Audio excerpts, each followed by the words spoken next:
I am back once more, this time with the 70,000 word update. We are at 70,802 words, and I can't believe that I've made this level of progress when I don't fully have the story mapped out for No Hope for Yesterday. I'm thrilled about it. I'm loving that the story is tracking itself, that the characters are moving along with the plot, that everybody is kind of telling me their story. I don't know if I've ever really explained my process to writing, but I don't make the story. The characters do. I have these characters come into my head and they tell me their story, and sometimes they're really good about it and sometimes they're really not. And yeah, I know that makes me sound a little insane, but I love that my stories are so driven by the characters that they're about. And for me as the writer, it feels really organic and really natural, the way the story flows through, the way it's told. The characters, to me, feel incredibly real, and I just get to hang out with them and listen to their story and write it down, and they just kind of wander along and tell me what's going on.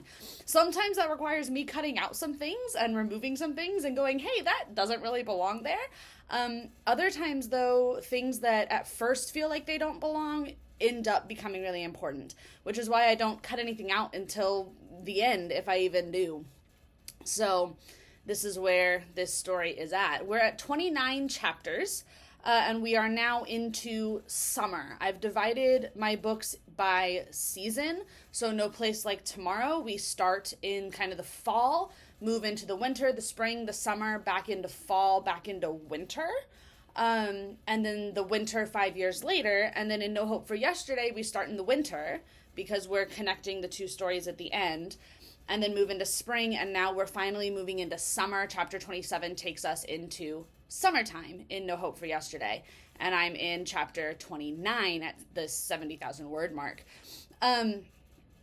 The intensity is starting to pick up a little bit. The main plot is coming back.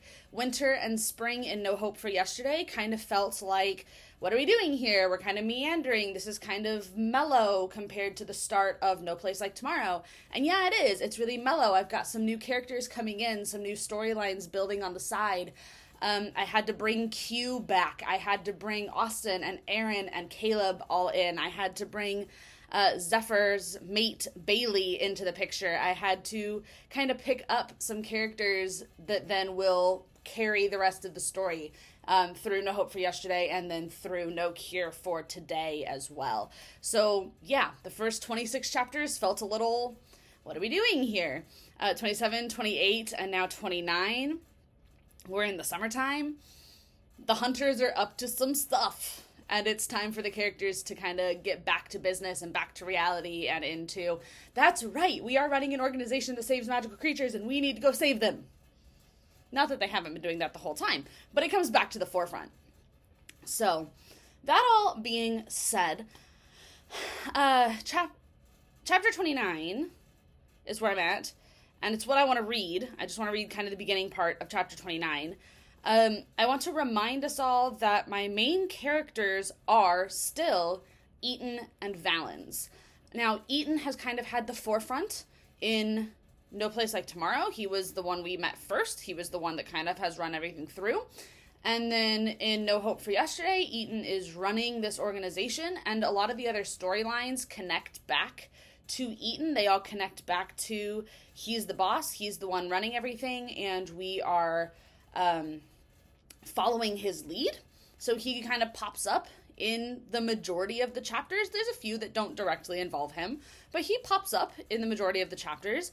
And Valens, even though he's come back at this point, he's in No Hope for Yesterday, he's kind of been sitting in the background just a little bit, watching what Eyton has built in the last 5 years. He hasn't been there to build it with him. He left at the end. I'm not going to tell y'all why. And he comes back in the start of No Hope for Yesterday, and now he's just kind of watching. He's kind of, okay, this is what Eyton has built in the last 5 years, and he's finding his spot within it.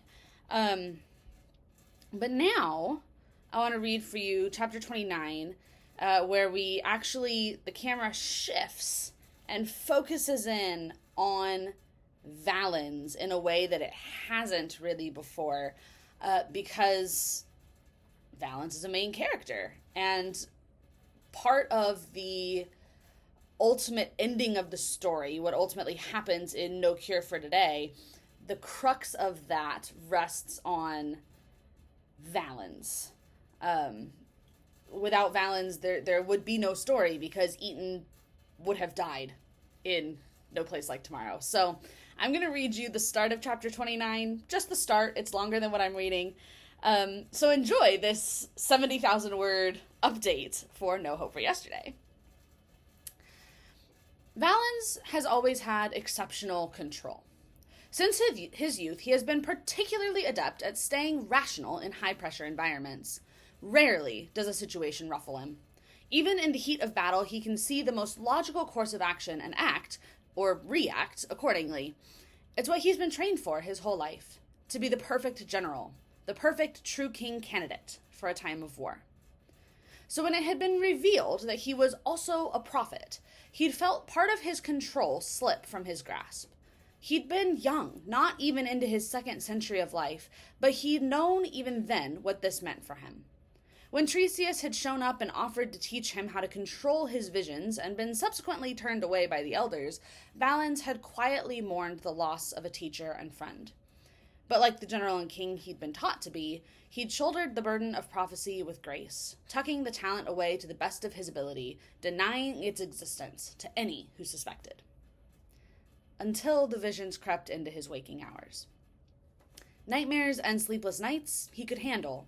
Heat suppressants that left him feeling numb and empty were tolerable. Brain fog and irritability he could fix. But when his vision went dark in the middle of the day, when reality was replaced with overlapping images of what might be, when voices rang in his ears from ghosts of the future. Valens!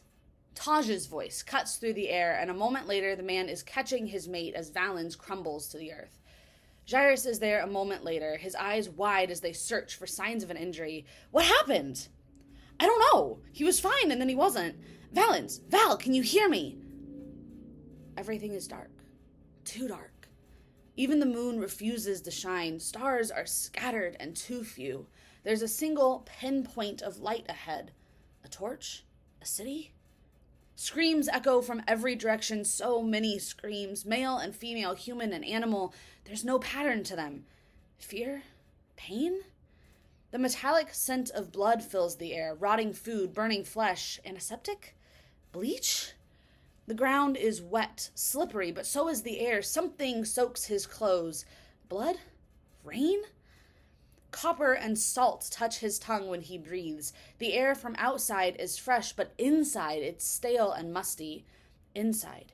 He's inside somewhere, looking outside. Where? Why? A voice to his right. Gruff, angry. Another voice, feminine, broken. Pain coils in his gut and across his face. In this moment, he has two choices. Fight, resist, risk everything for a chance to escape.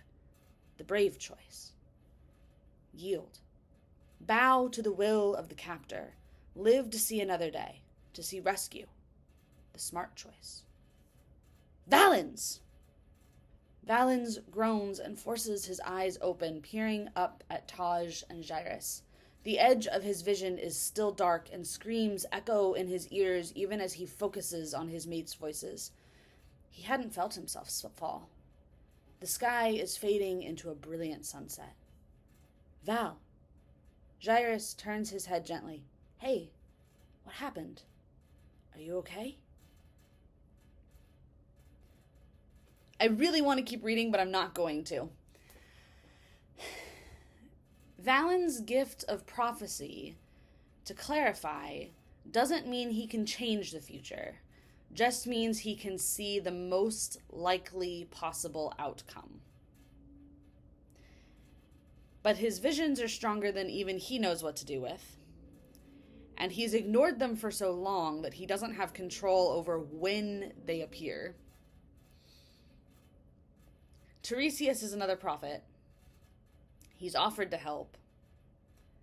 Valens is too stubborn of a butthead to accept the help. I'm going to stop there because otherwise I just want to keep going. Part of the crucial point for No Cure for Today comes from Valens' gift of prophecy. And Valens knowing what's coming and not being able to do a darn thing about it. So, anyway, I'm going to stop there. I'm going to keep this video short. I hope y'all have enjoyed the 70,000 word update. The way I'm plugging along, No Hope for Yesterday might end up being a little bit longer than No Place for Tomorrow. Only because I've got more world building in No Hope for Yesterday and more character building in No Hope for Yesterday. And I'm clawing at the plot so that it's all built correctly for No Cure for Today. So anyway, I'm going to sign off now, and I will see you all at the 80,000 word update, where there will still be, I promise, no place like tomorrow.